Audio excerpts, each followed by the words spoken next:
Hello, Rachel Matthews here. I'm PLS over at Mountain Vista High School. Today, I have Jason Acosta with me. He is a high school math teacher, and he's going to be showing us how he uses Classkick to facilitate work time with both his face-to-face and at-home students simultaneously.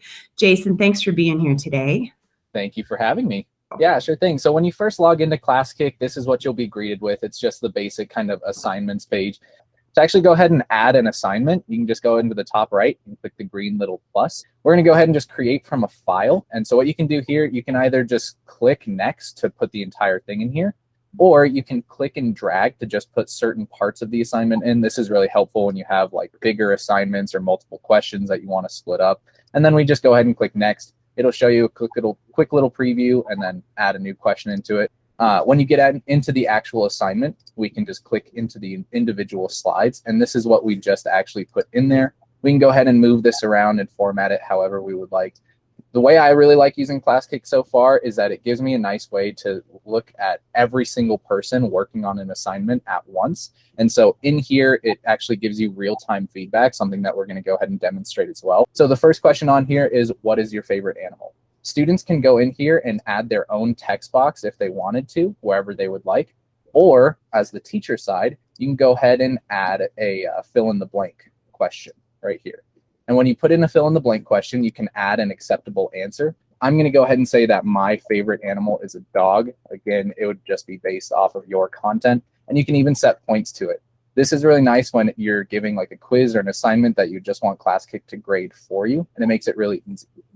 Students can also put in lines, links, a picture. They can talk through a problem. You can add manipulatives for them to use. This was the fill in the blank right here. And then if you see, I also have the multiple choice. So I can go ahead and click this right here. My favorite color, we're just going to go ahead and pick green for Mountain Vista. That'll be fun. So we're going to say that our favorite color is green, and we can assign points to it as well. Once we click save, this little text box pops up, and you just can move it to wherever you would like it to be, and the students can see that on their end as well. Lastly, just to show that students can use pens or anything like that, they can draw their favorite shape in here as well, and they can get a bunch of different colors or change the line styles. You can also add stickers to assignments. There's just a whole bunch of stuff that you're able to do with it. So when you actually are done editing the assignment, you can just go back, and then you can assign it to a roster that you have. So I'll just go ahead and create a new roster, and we'll just call it demo. You can change the roster color to make it even easier to find when you're going through all of that. And I assigned this now to a demo roster. Now in here, you can change different settings for your roster or just the assignment in general. You can have it to where students can see their grades right away. This little helpers tool is really, really nice when students are just working on homework.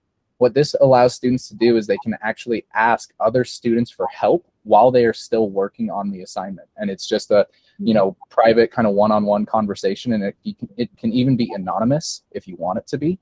Like students wouldn't actually know who they're talking to. They're just getting help from someone. When you're done with an assignment, you can hide it from the student's dashboard so they can't go back into it, or you can just lock the assignment so they can't use it anymore. So now the way to actually assign this to like your class and just kind of get them going on it, you can either add them into your roster, or what I've found to be easier is right here, there's the class code. Once we click this, there's a link that we can just go ahead and copy, and then going to Canvas, just to make things a little nicer because everything should be going through Canvas. When you're in the assignment, whatever you want to name it as, you can put the text for however you want it to be, add directions or anything. Then you can just go ahead and highlight any text that you would like to and insert an external link. And then you just copy and paste the link to Classkick. Now you can just go ahead, scroll all the way down. You can go through all those settings to save it. And then students will just be able to click this demo link. And so, Rachel, I will share that with you so you can get that.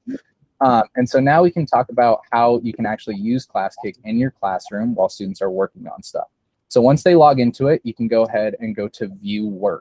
So on Rachel's end right now, she's going to click that link, and then she's just going to put her name in. Right when she puts her name in, I get to see her pop up immediately.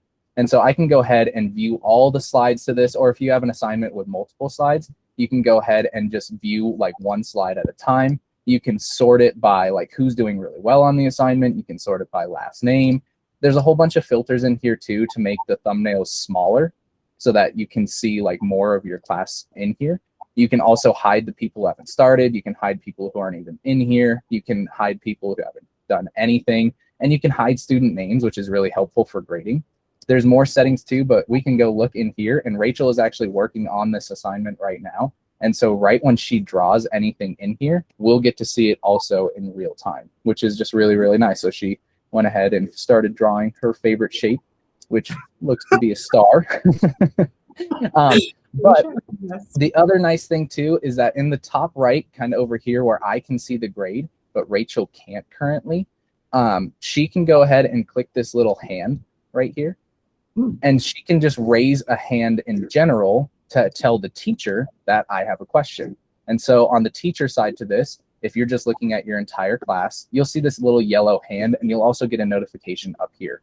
If I click the notification up here, it says, please help. Someone needs help. You can also have students ask to check your work. So I'm going to go ahead and help Rachel on number 1. And then I can click this little hand also. And now Rachel and I can have a private conversation in here using the chat, or she can draw, she can do anything that she wants to get help from me while she's still doing the assignment.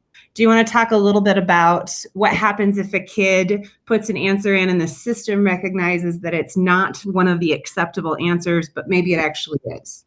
Yeah, so what you can go ahead and do is when you go back, and you should always just grade it on your own too, but if they put puppies or they did something a little bit different, the syntax is a little weird with it.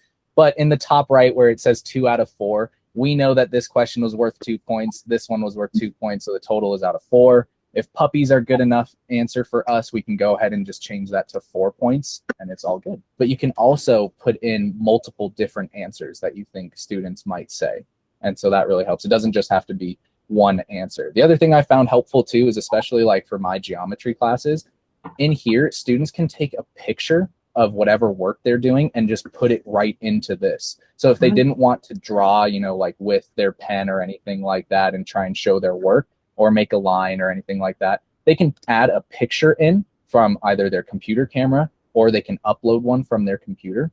The other nice thing that they can do is if they do all of their work, let's say on like a Jamboard or something like that, they can add a link to that and put that for their work.